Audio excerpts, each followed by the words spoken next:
Well, good morning and welcome to our virtual walk around the parish of Coberley near Cheltenham. As you can see from this first slide, this is one of several walks I've described in a little booklet, which is available either by going onto the website and filling in a form, or just pick a booklet up when the churches are open. And the Severn Valley Way is shown by the solid red line running down the valley from Severn Springs in the north all the way down to Cirencester.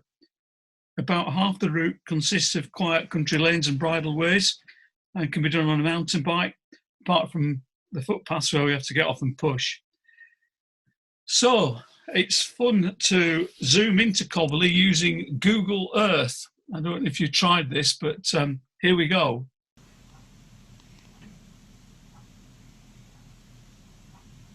You can just type in any place you like and it takes you there in this rather fun way. And I like the 3D effect as well. Just a few facts and figures about the walk. It is going around the largest of the 9 parishes in the Severn Valley benefice.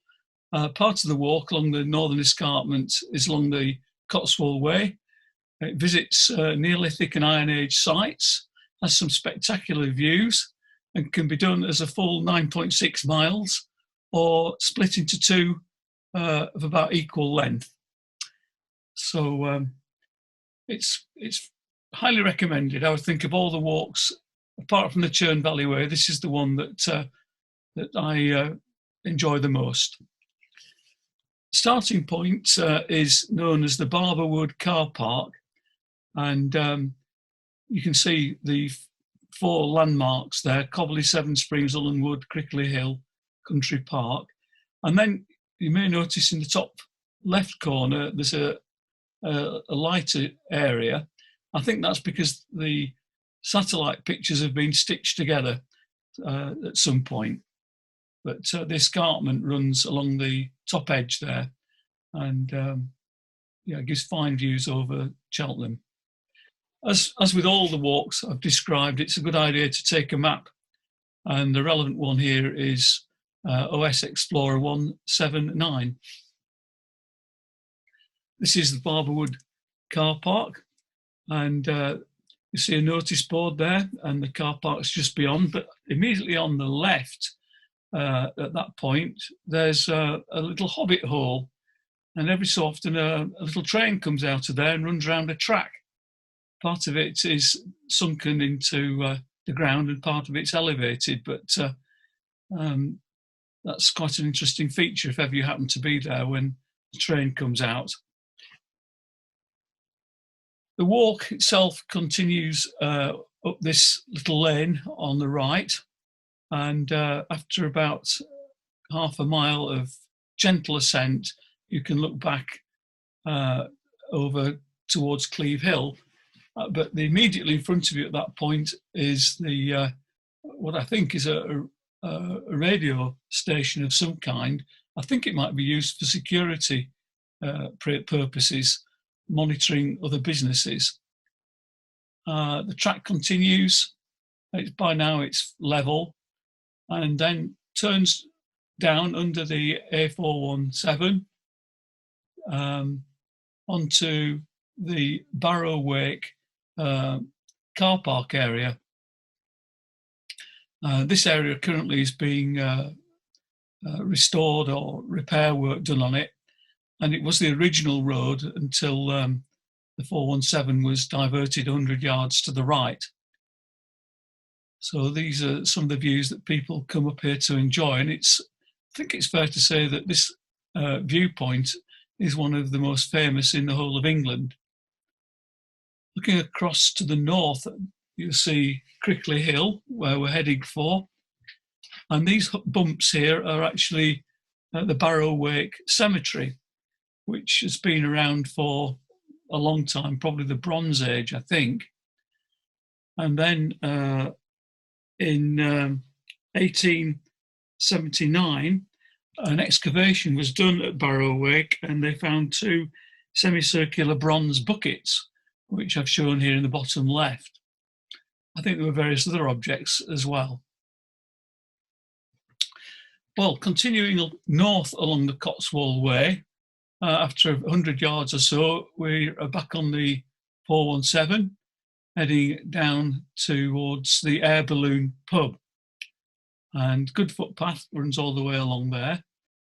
And this is where a road improvement scheme is due to take place in the next few years. They have been talking about this for a long time, and I think the current plan is for the Air Balloon pub to be demolished and some kind of flyover going across the top of the roundabout and heading off to the right where that lorry is coming slowly up the hill.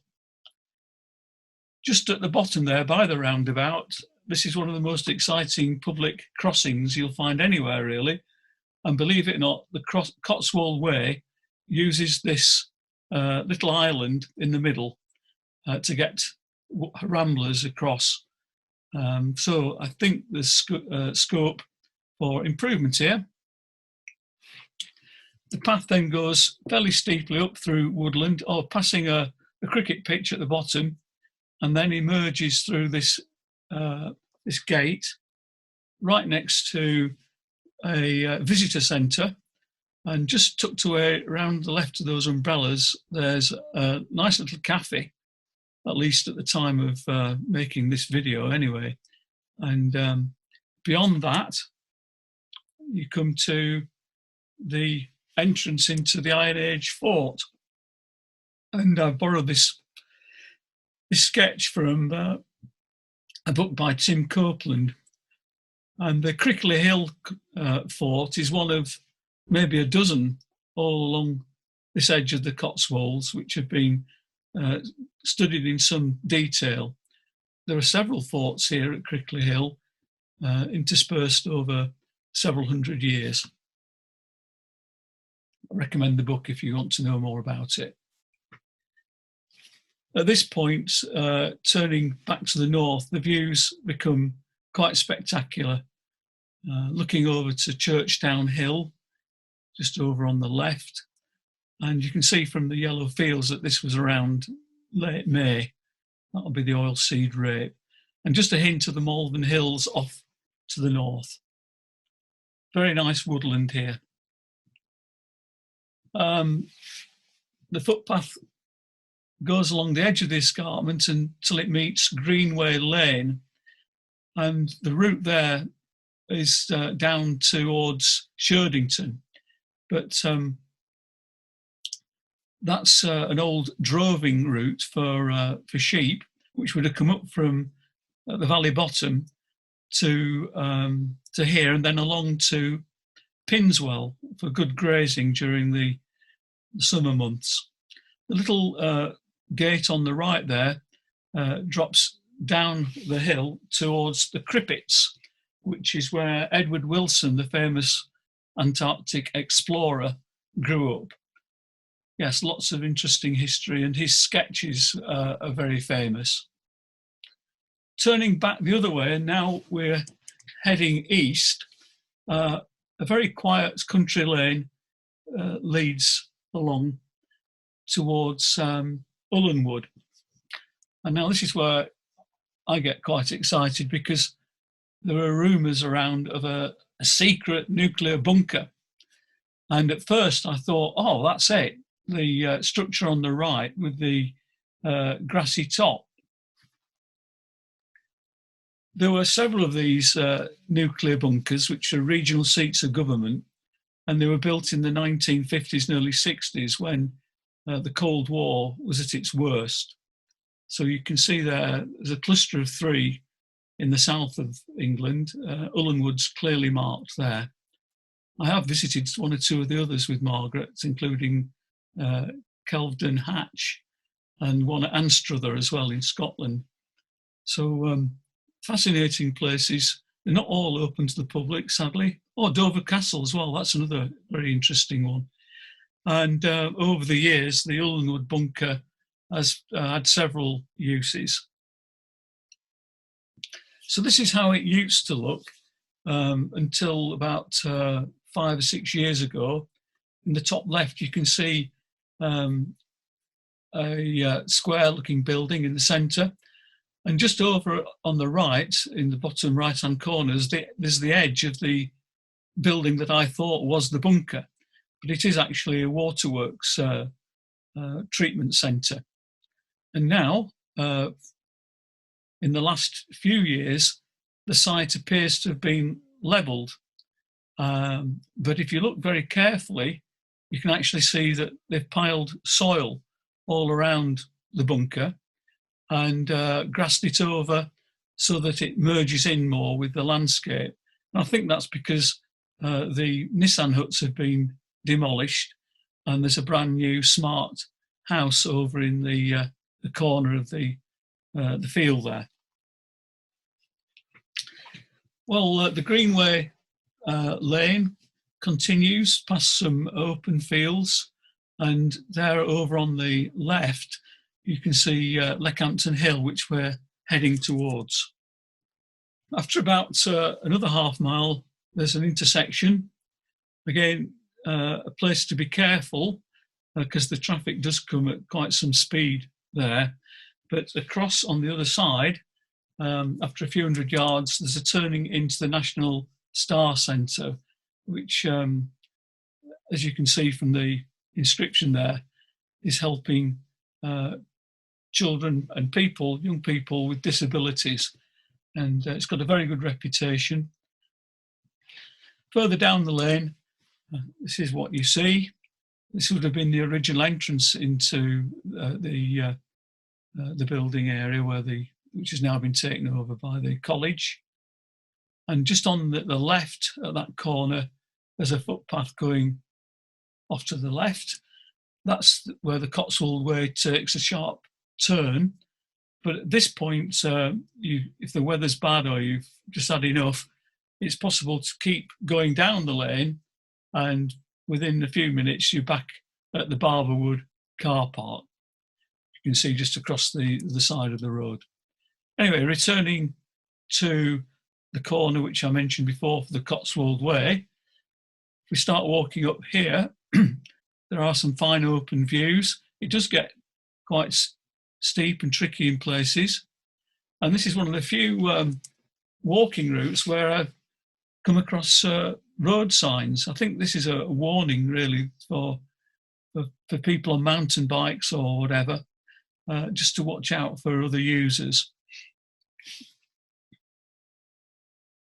Path continues steeply upwards.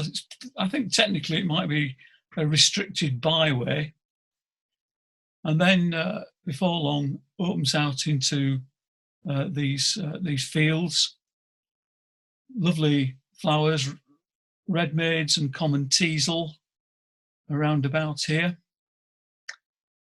At this point, there's the rather smart eco house, which is reached by a road going towards Hartley Farm. So this is the road I mentioned, and the eco house is just beyond where that car is. But the route actually turns down to the left here, and nice gentle descent until reaching this point where there's a quarry just ahead, but the footpath, the Cotswold Way, goes off to the right. And here's a view from Google Earth showing the red dotted line going along the edge of the escarpment to reach Leckhampton Hill.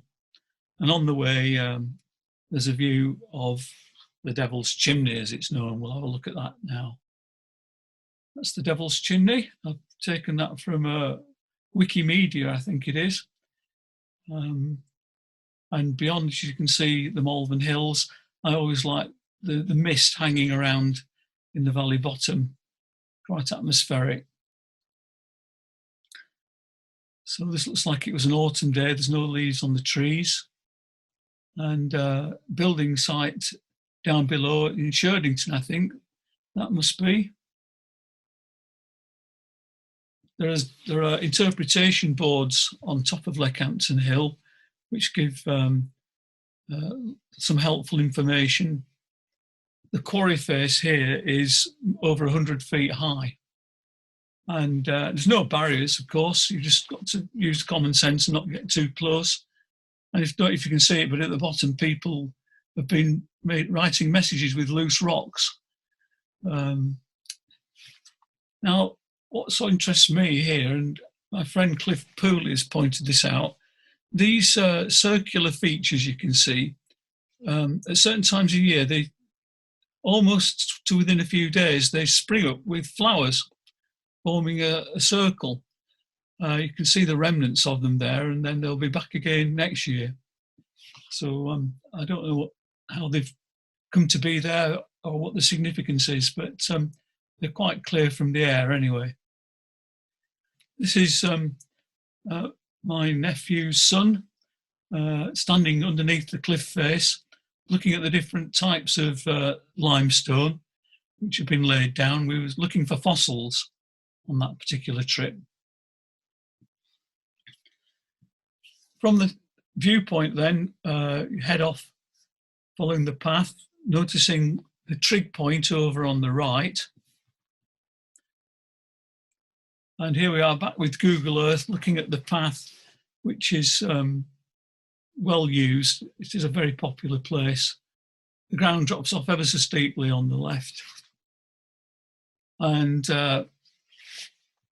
after probably half a mile or so, look out for a double gate on the right, just as the trees end, which goes south then towards Hartley Farm. This is Hartley Farm, just to give you a feel for the place. And just beyond Hartley Farm, there's a footpath sign which points down into the valley bottom, and it's a really secluded and beautiful little valley, this one. Often there are sheep grazing there.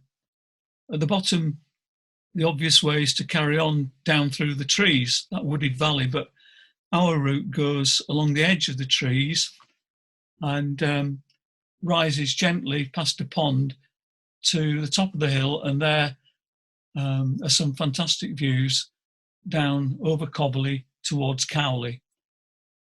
Incidentally, the Barberwood car park is shown there over on the right, and the intervening ground is a golf course.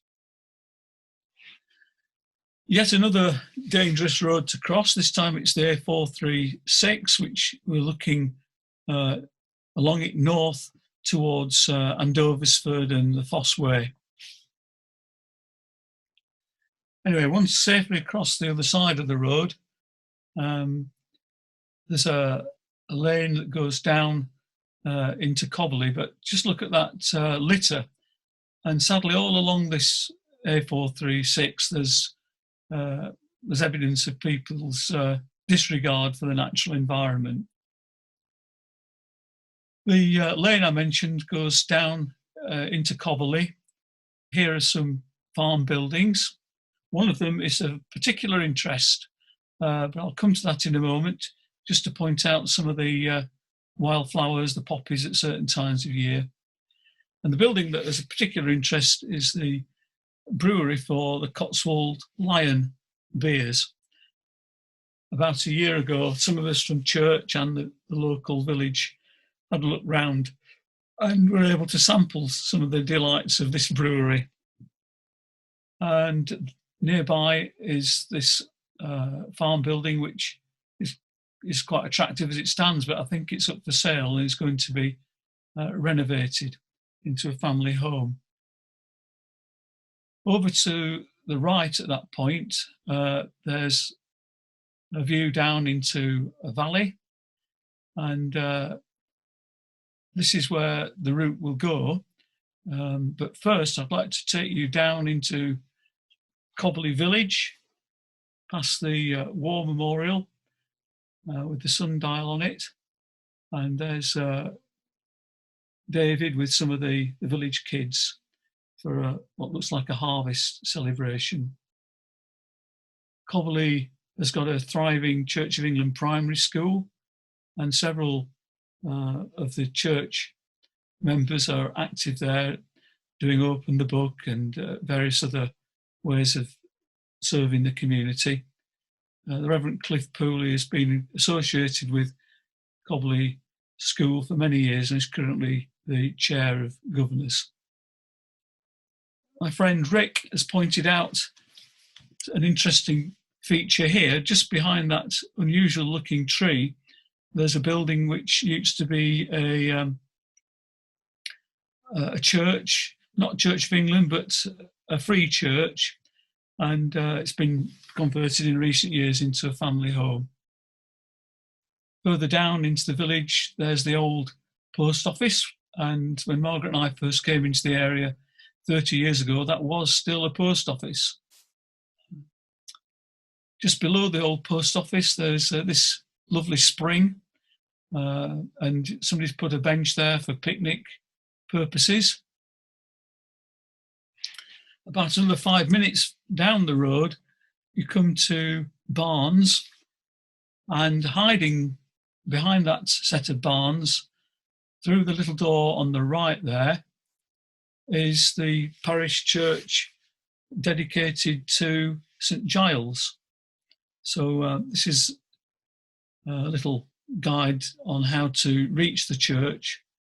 At the moment, because of the COVID-19 pandemic, the residents have asked us to go down the footpath and enter from the other end rather than disturbing them. But for worship purposes, we do go through this way. So that's the view on entering the little doorway. And there's the tower. Soon after arriving in the parish, my son and I got the key and went up onto the roof. I wouldn't recommend this because you can see there's a very shallow parapet wall and it'd be quite easy to drop over the edge of it. But the views were quite special. That's looking back to where we've come from. And there's a little bench seat you can see in the foreground on the bottom right. Very nice on a sunny day. But in the other direction, due south of the church, right next to it, there was been a medieval building, Coberley Hall, built by the Berkeley family, and it was a fortified house. It stood there for hundreds of years until I think there was a fire a couple of hundred years ago, resulting in it needing to be demolished. But I would need to check the history to be absolutely sure of that. And there are two little booklets in church which describe the history of Coberley. As I said, it was built by the Berkeley family. That's they've got a big castle down in the valley bottom. So this was a little outpost, and there's Shield. One of the famous members of the Berkeley family was Sir Giles, who went off to fight in the Crusades. He became friends with the rich and famous. He was very devoted to his charger, Lombard, and the horse is buried in the churchyard. Very unusual. Postcards available. Another interesting thing about the parish church of St Giles is that Dick Whittington's mother is said to have been have lived there and been buried in the church. So there's a big stone tomb bearing her name. Here's Janet, who's helping out to improve the grave of a former rector of the church. And you can look at the parapet wall, you can see the castellated features which show that this has got very ancient links with the Berkeley family. More recently, Rick, Duncan and I have done a survey of the churchyard, plotting out the positions, and in a spreadsheet we've got the names and dates of all the people who have been buried there. The church is nicely decorated from time to time. This is the Harvest Festival. These are some of the people who've been most associated with the church. The late Reverend Canon Ian Pulford, his son Christopher standing next to him. And you can see he had a very long innings here in Coberley. And Cliff Pooley, parishioner, reader turned clergy, chair of the school governors, has been around for many years as well. Anne Jones, I would say perhaps even longer, has been a leading light in Coberley Parish Church. She retired in April 2016 from being churchwarden, but she's remained as a kind of informal or deputy churchwarden until very recently, just a week or two ago, she decided it was time to come off the PCC. One of the most exciting things for the children is when the I Sing Pop people come into the village, and they've been twice as far as I know, and the kids take away a CD at the end of the day. I think they stay for about 3 days. These are some of the parishioners, Andrea and Mary and Ian, and there's Anne again. Every so often there are social events, the Mad Hatter's Tea Party, the Harvest Festival I mentioned.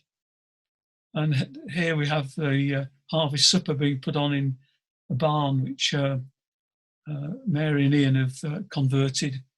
And I think it's now a wedding venue. Talking of weddings, here's a happy couple. I think that's Rupert and Zoe. Now we have the annual fete. Well, I say now we have the annual fete. We aren't having it this year because of the COVID-19 pandemic. And that's sad because it's good fun and brings in a bit of income to the parish church. But that's a scarecrow competition, rather dignified scarecrows, I think. Here's Duncan and Lindsay. They're very much involved with the organisation and presentation of awards. Again, due to the pandemic, we're having to make some adjustments. This is an open air service, so we don't have to wear masks to the same extent as if we were inside. And here we have Michael Dykes, our church warden, who's manfully looking after not only Coberley, but also Cowley Parish Church single-handedly. Normally it would take 4 people to do that. And we're very grateful to Michael. He's a very gifted person, particularly in the administration area. So now we're going towards the end of the walk around Coberley Parish. Back to that view I showed you before after visiting the brewery. So we drop down using the road into the valley bottom, up past that house, and then follow the road alongside the wall there. Apparently this is greater knapweed. I used a gadget on my phone called Seek, which can identify most plants and animals and insects. Again, some magnificent views over the valley there.